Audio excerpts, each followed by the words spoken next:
Democracy is taking root, and the two people I have just mentioned are highly respected leaders, highly respected leaders. The Sudanese transitional government has demonstrated its commitment to combating terrorism, creating market economy, and developing the democratic institution that is becoming. Today's deal builds on those commitments and marks a pivotal turning point in Sudan's history. This is, I would say, one of the great days in the history of Sudan.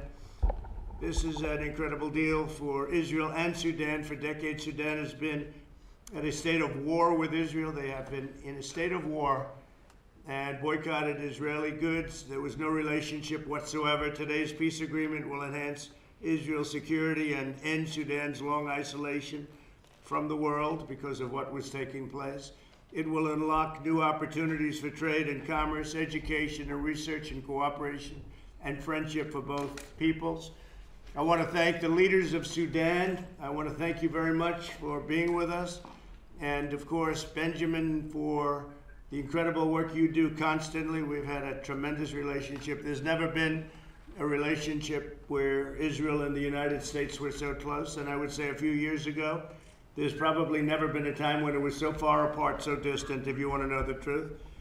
But this is a tremendous show of faith and courage and leadership which has forged this agreement. The United States stands with all of you and all the nations that seek peace and cooperation.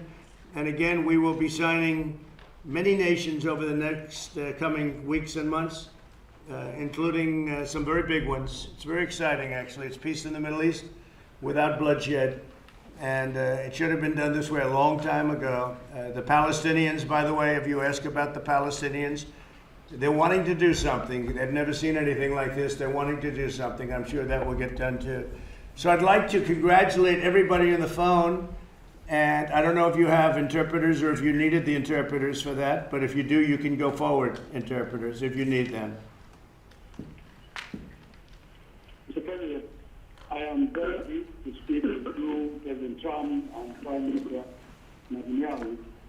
This call is indeed an indication that a new chapter in our history of Sudan and the rest of the world has just begun.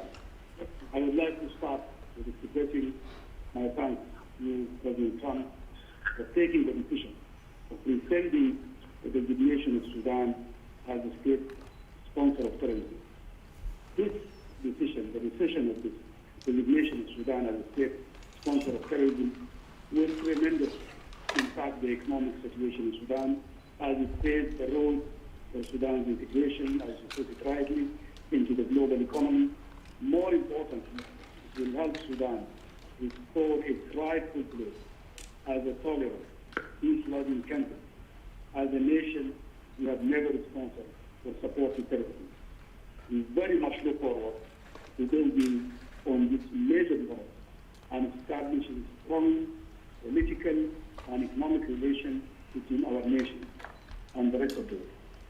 Thank you, President Trump. Thank you, Prime Minister Netanyahu, for the call and congratulations. I look forward to strengthening our collaboration for the benefit of our nation. Thank you so much. Well, thank you very much. It was beautifully stated, and I appreciate it. Bibi, would you like to say something? Well, I want to say that we're expanding the circle of peace so rapidly with your leadership, Mr. President, your able team. History in the making. Actually, we're all making history.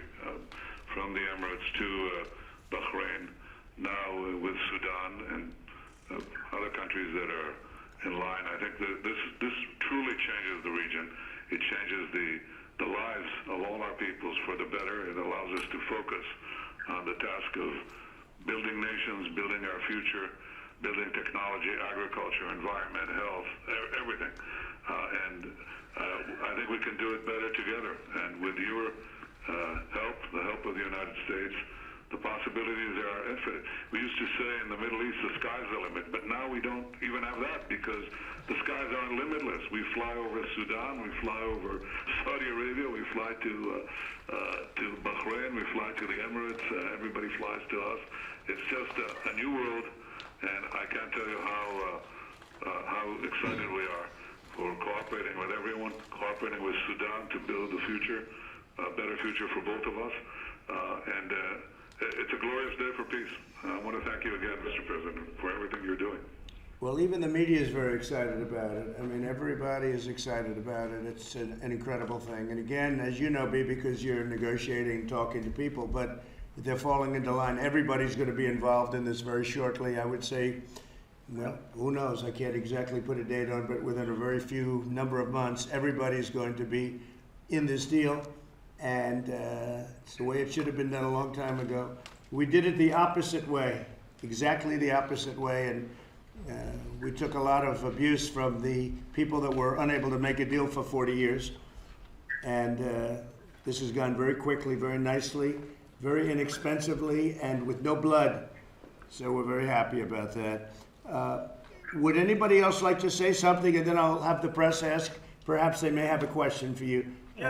Please, go ahead, Prime Minister. Yes, I think the coming agreement will strengthen our relation and serve the interest of local and regional security and peace and stability.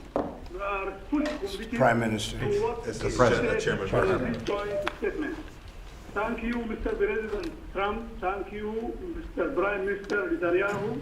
I'd like to thank you because you were stood with us from the beginning until we reached this matter.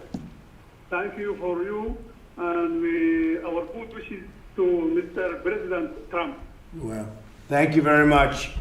Mike Pompeo, would you say something? Secretary of State. Just this, Mr. President, this is a big day. I want to thank Prime Minister Netanyahu, Prime Minister Hamdok, Chairman Burhan for their hard work over the past months to get to a place which will increase peace and prosperity throughout not only the Middle East, but in North Africa. It's a good thing for the whole world today, Mr. President. It certainly is. Jared Kushner? Thank you, Mr. President. Well, I think that today is another great example of what is possible when you have strong and smart American leadership in the Middle East and throughout the world. For those who follow the history of this conflict, the significance of this cannot be overstated enough. You have a situation in 1967, after the Six-Day War, the Arab League met in Sudan, and in Khartoum, they had the declaration of what became known as the three no's for the Arab League. No peace, no recognition, no negotiations. Now today we have peace. We have the three yeses under President Trump. We have peace, we have recognition, and we have negotiation for even more peace. So this is a tremendous acceleration of the turning point that President Trump has been able to accomplish in the region. And I do really believe that we're seeing this pick up even more and more. We have more countries that are going to be making peace with Israel. We're very confident that the Israeli-Palestinian conflict will be resolved as well. And I do think that will allow us to focus on reducing extremism and terrorism, and then also reducing anti-Semitism throughout the world. And both of those cannot be understated enough as big accomplishments. And I will just say finally that if you look at where Sudan was in 2016 versus where they are now, again, you have a president who's not lecturing other countries, but for countries who want to improve their lot and make progress, there's no better partner than America, and that's what you're seeing with Sudan and with the Middle East. And I will just say as well that these peace agreements are not as easy as President Trump and his team are making them look. These are very hard agreements. These are conflicts that have gone on for decades in many regards. And getting people to resolve these conflicts and focus on how you can create a brighter future is just a tremendous thing that makes America safer and the world a better place. So thank you, Mr. President, for your leadership. It's very funny when Jared said that. It's true. They've been going on for, you could say, centuries in some cases, really. I mean, if you think about it. But they've been going on for many decades, and it's just falling into place. It's all falling in. It was the right system and all falling in. Robert O'Brien? Mr. President, thank you, and thank you to everyone here, all the members of your team that have been worked so diligently, Jared and the Secretary under Secretary Mnuchin and Secretary Pompeo under your direction. What I said early on when I came to this job is that your legacy, Mr. President, as you left office, would be as that of a peacemaker. And that's Nobody would have believed that. And you. And I think it's shown a tremendous amount of courage for you to put your political capital and to put your leadership at risk. I think it also shows a tremendous amount of courage with the leaders who are on the phone, with the Prime Minister of Israel, the Prime Minister of Sudan, the Chairman of the Council in Sudan. King Hamad, Crown Prince Mohammed bin Zayed. It's taken a tremendous amount of courage, but it's not just here, Mr. President. At your direction, Secretary Pompeo signed a peace agreement with the Taliban, and we haven't had a combat death in Afghanistan since February. No, think of that. In Afghanistan, we have not had a combat death since February. It's a long time ago. I mean, that's something that is very nice. That's got a beautiful ring to it.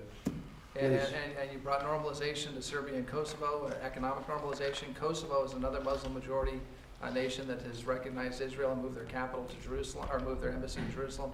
So again, Mr. President, I think you and the team that you put together has just done a tremendous job bringing peace to the bringing peace to the world, which in turn brings peace to the American people and allows us to keep our sons and daughters who serve in uniform here at home and not out in the Middle East and other places, as you've talked about during your time in office, Mr. President. Thank you, Rob. Thank you. Thank you very much. Steve? Mr. President, congratulations on another incredible achievement with this peace agreement between Sudan and Israel.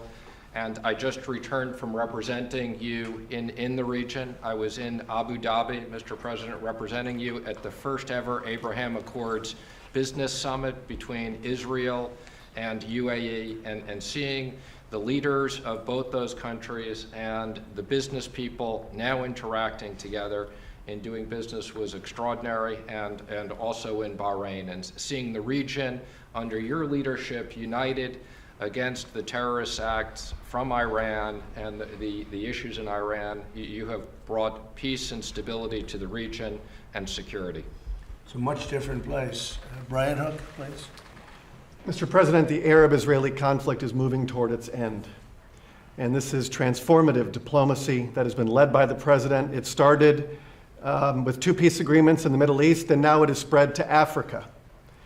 And the President has stood with Israel and countered Iran, and that has given space to our Arab partners to move closer to Israel. And so with 3 peace agreements, this is now the 3rd defeat for Iran's foreign policy, and it is another victory for America. Had we not done what we did with Iran, this could never have worked. That was a horrible deal. That was a horrible setback. Bibi and others were very much against it at the time, but that's what the problem was. And it was not well done, not well executed. And that agreement is practically over. Had we let that agreement stay, it's practically over. And that would have been a pathway to nuclear weapons, and we'll never let Iran have nuclear weapons. Avi, just say a few words, please. Thank you, Mr. President. Congratulations. I think it's worth reiterating that these deals, the 3rd Arab League country to recognize Israel, is only possible because of your leadership. This would not have happened if not for President Trump, and the possibilities are endless because of your leadership, and hopefully more and more countries will join. So they've been working on this. How many years, Bibi? Peace. How many years have they been working, approximately?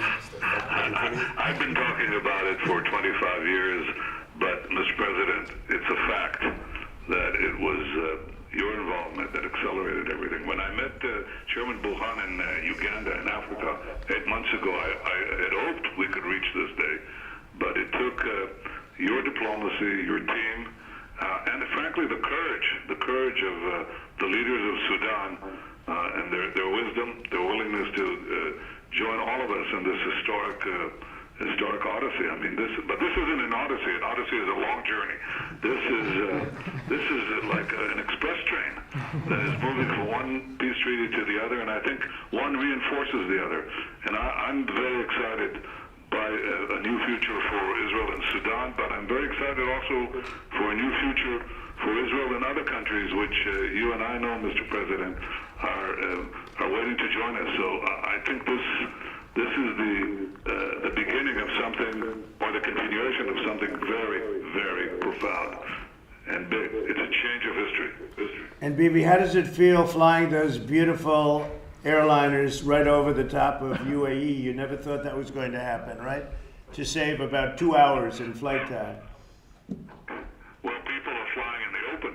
I mean, they're actually flying over what used to be, unthinkable, dangerous expanses of land that were basically, in a belligerent state with us. Now they're flying to Dubai. Israelis are flying to Bahrain. Very soon, we'd like to fly to Sudan.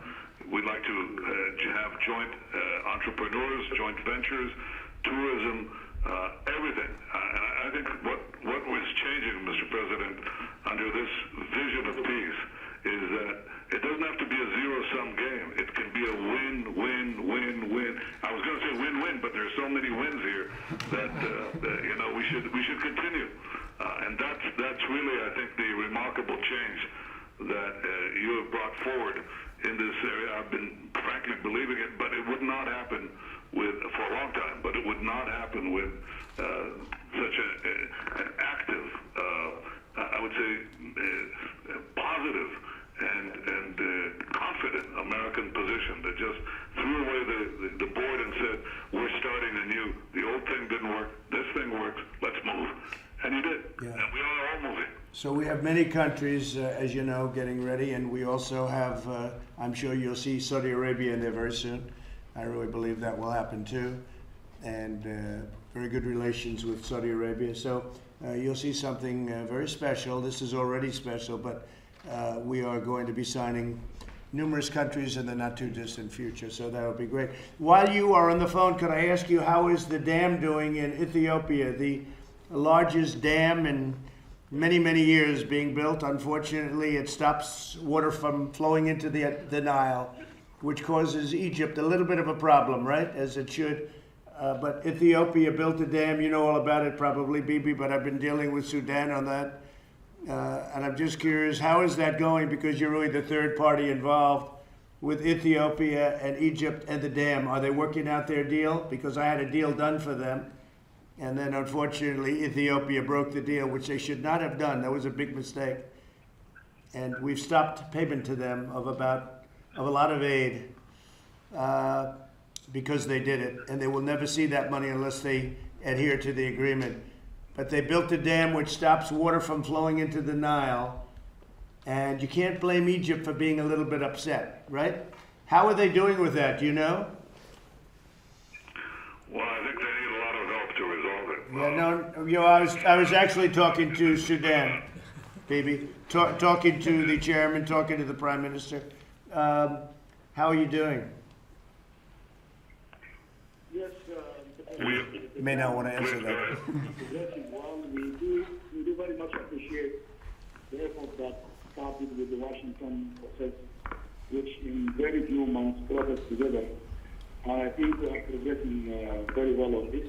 We hope to reach a win-win situation that will bring a lot of benefits of the mentality for the three nations. And we are moving in that direction. We hope to reach an amicable solution soon for this. Yeah, if you would, because I had a deal done, and then they broke the deal, and they can't do that. They can't do that. So the deal was done, and it's a very dangerous situation because Egypt is not going to be able to live that way. And they'll end up blowing up the dam, and I said it, and I say it loud and clear. They'll blow up that dam, and they have to do something. So whatever you can do to get them, Ethiopia, to do that, they're going to have to, okay? And we've cut off all payment and everything else to Ethiopia. It was terrible. We were all set to sign a deal. It was negotiated for 5 years and longer than that. And they couldn't make the deal, and I got the deal done. And then they're getting ready to sign the deal, and they broke the deal, which is not good. So whatever you could do, Prime Minister, if you could, that would be great, okay? You tell them they got to get it done. And I'm telling Egypt the same thing, by the way, you know, because they could have stopped it. They should have stopped it long before it was started.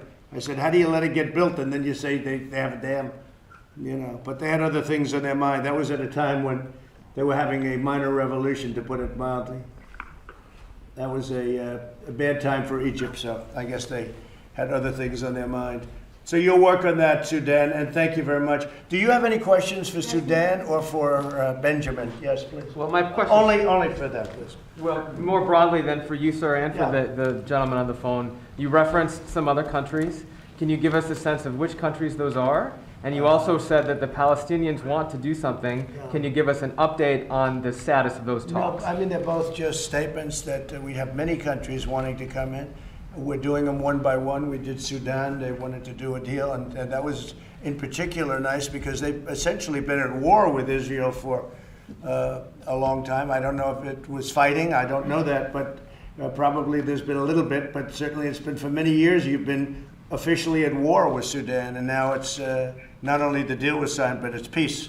So that's official, and it's nice. Yeah, we have at least 5 that want to come in, and we'll have many more than that very soon. And when you say want to come in, you mean Want to sign come into the deal. a peace In other deal with words, Israel? Yeah, part of the peace deal. And you said Saudi Arabia. And you know what would it's be part costing of the it? United States? Nothing. Nothing. It's so nice, isn't that nice? I say nothing. Why should we be paying? We're settling peace. It's like Kosovo and Serbia. You look at what's happened there. We're doing a trade deal, baby, 2 trade deals, and they were killing each other all the time for 25 years, right? Much longer than that. I said, wait a minute. We're doing trade with each country. Why don't we just settle it up so you don't have to kill each other? And they were so happy. You know, they were so happy. So we settled the deal. We do a lot of things that people don't know about, fellas. Any other questions? President Trump, Can you just walk us through what normalized relations means? Like what Yeah, now sure. is Bibi, possible do you want to between give the two countries? that? What normalized relationship, what it really means and what it means to you? Go ahead, Bibi. Yeah, well, I'll give you an example. I mean, this is so, it's really mind-boggling, okay? A few days ago, I went into a port in Haifa. There was a ship, a huge ship, container ship that came in from the Emirates, okay? Second container ship. The first one was a week earlier. So these were the first container ships coming from the free trade area in Dubai, coming to Israel. They had consumer goods there. They had actually washing machines. Okay, that's bringing down the price, the cost of living for the citizens of Israel right away. So it's trade, okay? Then Israelis could never fly east. I mean, we had to go around the Red Sea, really around the Arabian Peninsula. It would take us hours to get anywhere, let alone to get into the Arabian Peninsula, because we didn't have any relations there.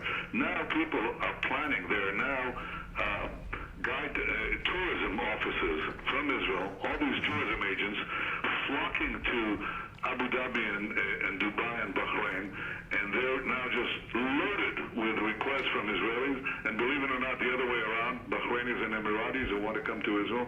So you have tourism, you have trade, tourism, technology, entrepreneurs, everything. I mean, the same thing is going to happen with Sudan. We're going to have, each of us has what it has to offer the other. It changes the lives of people. And exactly as you said, Mr. President, we're not engaging in bloodshed, we're not engaging in antagonism, we're engaging in cooperation for the present and the future. And it's not a distant vision, it's not a distant dream. I mean, we're actually seeing the fruits of peace right now, in these days after signing these agreements. I think we've never seen anything like this.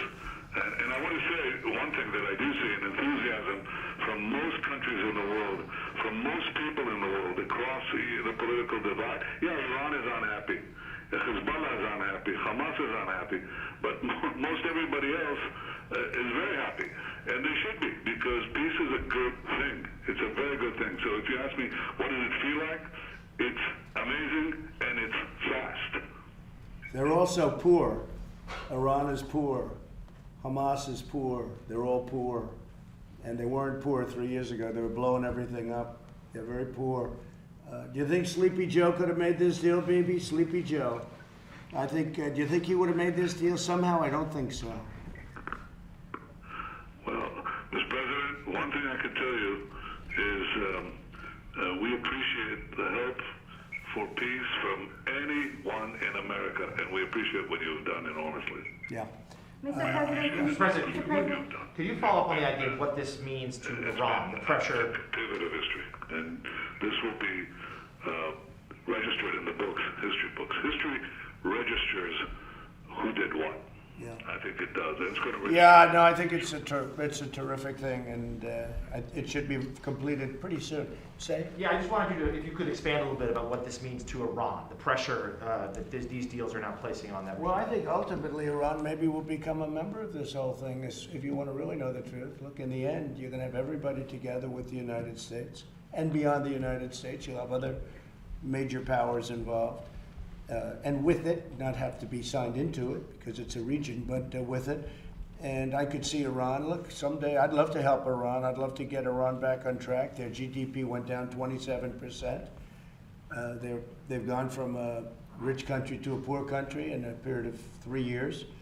And I'd love to get them back on track. They just can't have nuclear weapons. It's, nuclear weapons, and it's always death to Israel. That's all they shout is death to Israel. So they can't have nuclear weapons, but they can have what they want. I mean, they should be a great nation.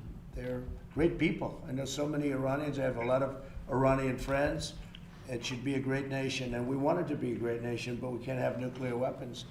And I could see Iran, ultimately, it sounds, right now it doesn't sound like something that would happen, but I see it happening. Ultimately, they'll all be one unified family. It'll be an amazing thing. Probably has never happened in the Middle East, because the Middle East is known for conflict and fighting. Yeah, we asked the Mr. Prime President, Minister. can I Is ask- this full Mr. normalization with Is the? this full normalization, and do you and the Prime Minister want to say anything about the sale of F-35s to the UAE? No, but I think that is moving along. That process is moving along. It's a good process. We've had an incredible relationship long term. We've never had a dispute with UAE. They've always been on our side. And that process is moving along, I think, hopefully rapidly. Well, we have this. President, you're also trying to remove Sudan from the state-sponsored list of terrorism. And can you speak a little bit about how that move or those plans are playing into the dynamics of the normalization deal with Israel? Which plans? To remove Sudan from the state-sponsored of The terrorism. dam, you said? The dam back to the? No, the state-sponsored terror. state-sponsored list, the list of state-sponsored of President, Yeah, why terrorism. don't I have you answer that? So we've been working with Sudan for as long as I've been part of this administration to address this issue of state-sponsored terrorism. They did all the things that they needed to do. These two leaders of Sudan did all the right things. We now have a civilian-led government inside of Sudan. And so the rationale for them being designated state-sponsored no longer makes sense. We also wanted to make sure that victims of that terror had compensation. And so we've now accounted for that. $335 million will go to the victims from those terror attacks.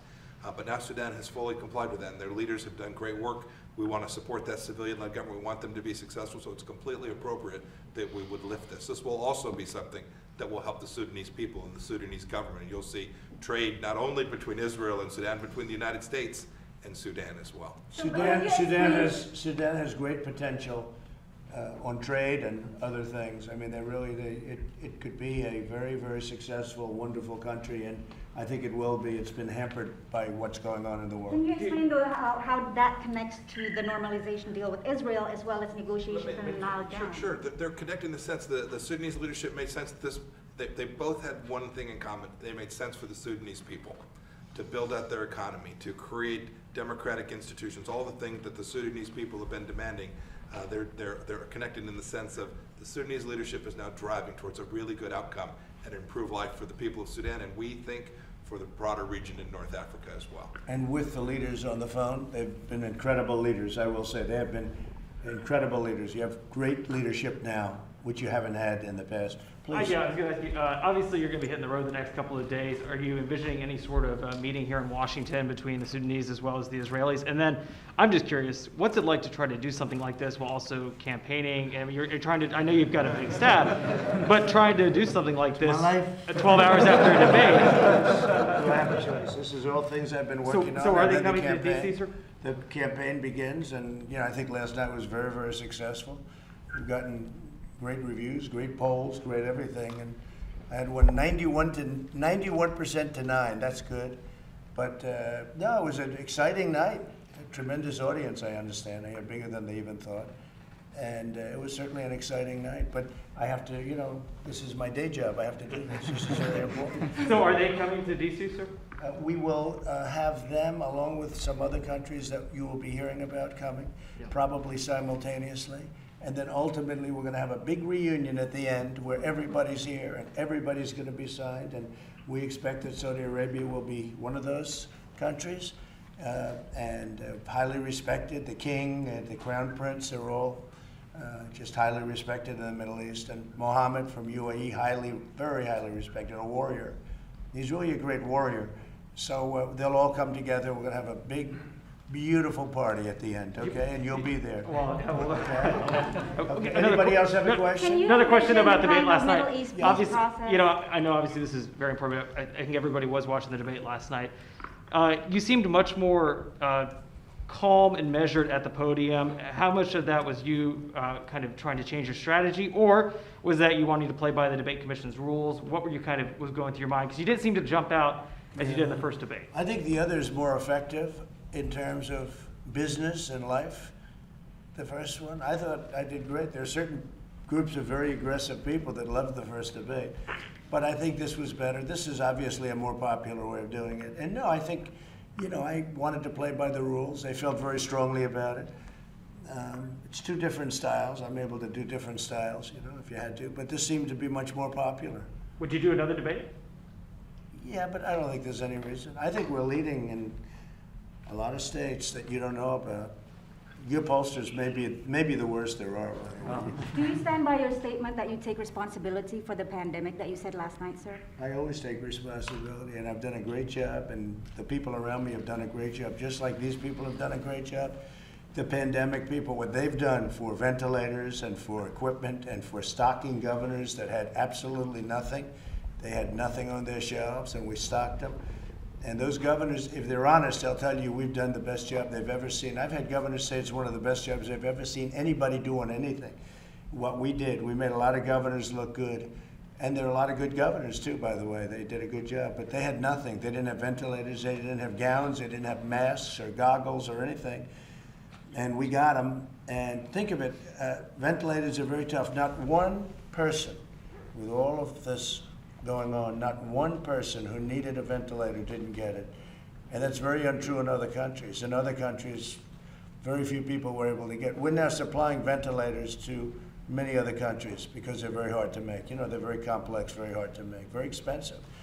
So, no, I think we've done a great job. Can I ask, Secretary Mnuchin's in here. Secretary Mnuchin offer an update on stimulus talks with Speaker Pelosi? I think we can. Sure. I think we can. Go ahead, Steve. The President's been very clear in his instructions to me that if we can get the right deal, we're going to do that.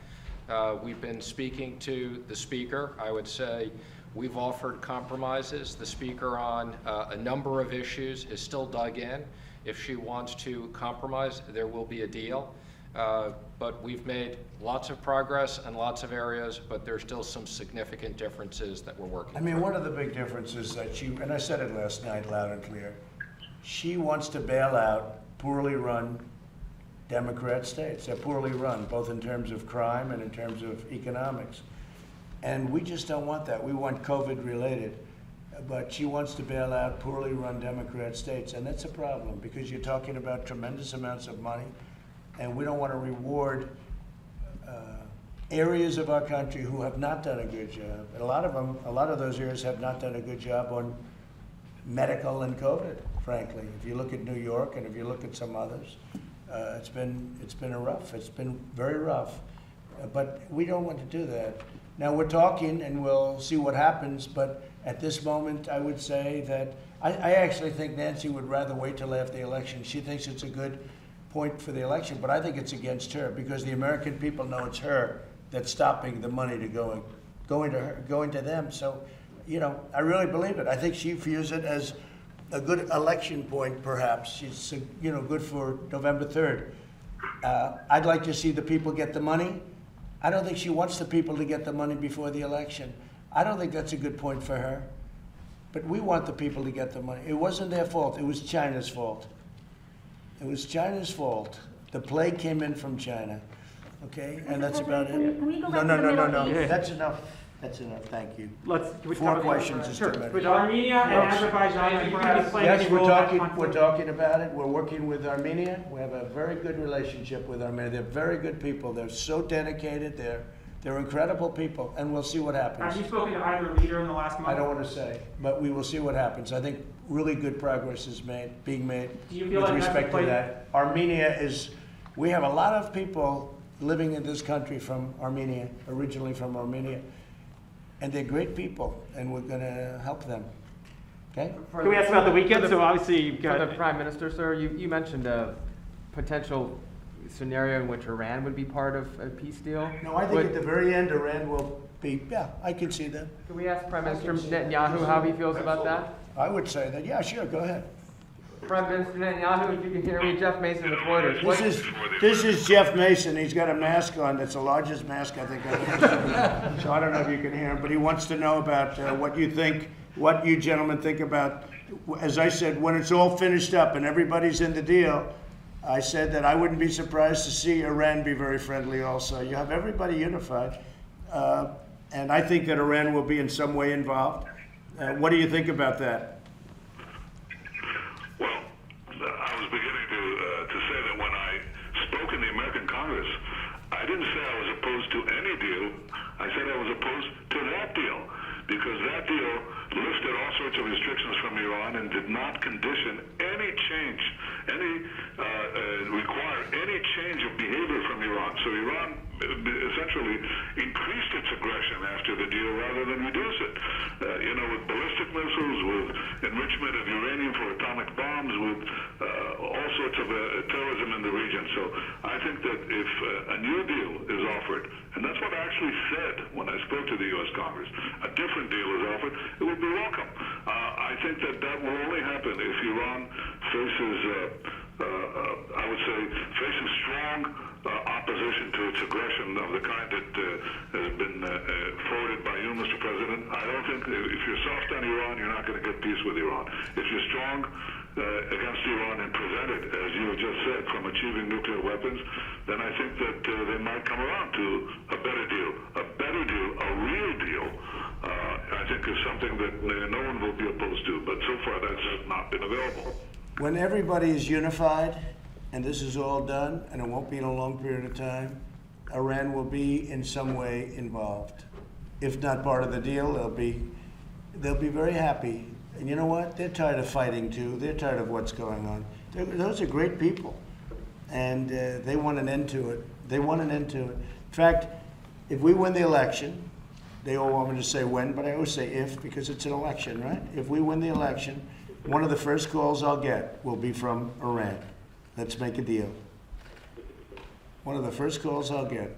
So they don't want me to win, and Russia doesn't want me to win either. You know what's unique about those two countries? They both don't want me to win, and that's okay. But I think we're going to win, and I think if you start looking at what's happening in these states and the votes that are coming in, and the amount of votes that are coming in, and the great red wave hasn't hit yet. That hits in a few days. It's going to be a great red wave like you've never seen before. You're going to have a wave like you've never seen before. It's going to be all red, and it's going to be a thing of beauty. Have a good time, everybody.